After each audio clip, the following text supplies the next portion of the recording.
Ну, вопрос, который я не мог не задать, потому что наши зрители вам его адресовали, и я его просто прочту, как они его сформулировали. Несколько дней назад в Грозный вернулась Рубати Мицаева. Она была известна как ваша соратница по борьбе. Что случилось? Почему такой резкий разворот? Просьба прокомментировать. Вот такой вопрос. Так, дело в том, что национальная идея и национально-освободительное движение – это такой душевный порыв.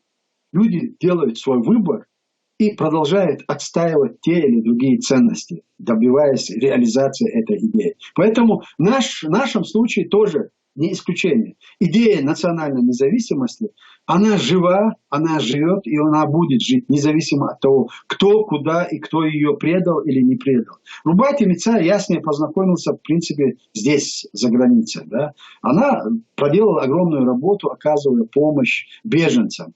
На самом деле она являлась представителем в Польше, и она проделала огромную работу, оказывая такую помощь для беженцев, которые были вынуждены выехать из Чечни. А что с годами, в последующем, у нее изменилось отношение, потому что вот вся та пропаганда, которая ведется, что Чечня выиграла войну, а чеченцы, как правило, все хотят быть на стороне победителей. Никто не хочет. Чеченцы очень трудно свыкаются с мыслью проигравшими. Да? Ну вот сегодня сложилась такая ситуация, что чеченцы, которые находятся дома, что они победили и Россию, и выиграли эту войну. И, видимо, это на нее повлияло. Или же с возрастом человек... Я понимаю ностальгию людей, да. Я к ней относился с большим уважением, потому что я знаю, что она пережила. И человек, который знает ее историю, ее судьбу, не может не проникнуться и уважением, и состраданием к этой женщине. А ее могут сейчас использовать в каких-то пропагандистских там вот целях. Это и делается. Вот все, что делается, ее могут только в этих моментах использовать. Что они и продолжают делать. Я думаю, будут делать. А тем более, если мы будем это комментировать и придавать этому какое-то особое значение, тем они только будут... Они будут только рады, я понял, да. Поэтому я думаю, что да, она проделала огромную работу здесь. И в последующем то, что она решила поехать, я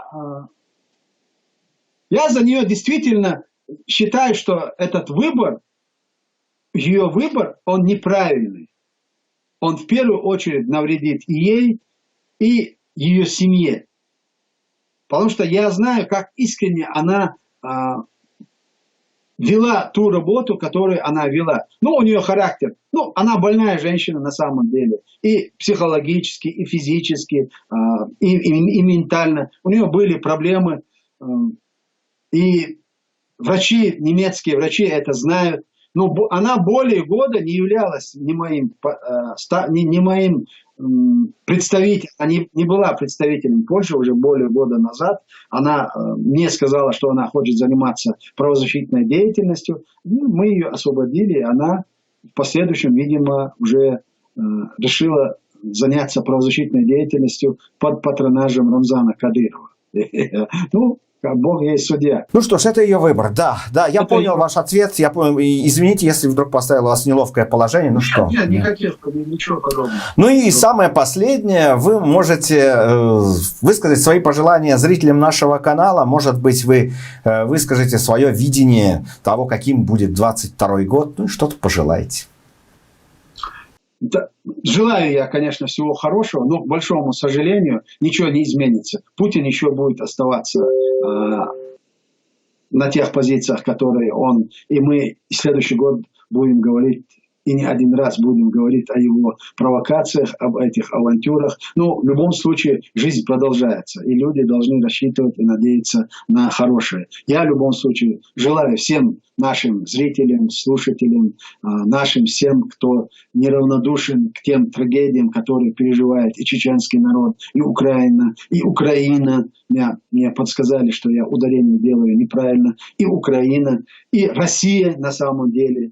те, которые сегодня страдают от того, что происходит у них в самой стране, и они, к сожалению, не могут влиять пока еще на эту ситуацию, потому что они находятся в меньшинстве. Я всем желаю крепкого здоровья и желаю всем нам пережить Путина, потому что эта эпоха, она должна уйти. И я уверен в том, что с уходом Путина мир изменится в лучшую сторону.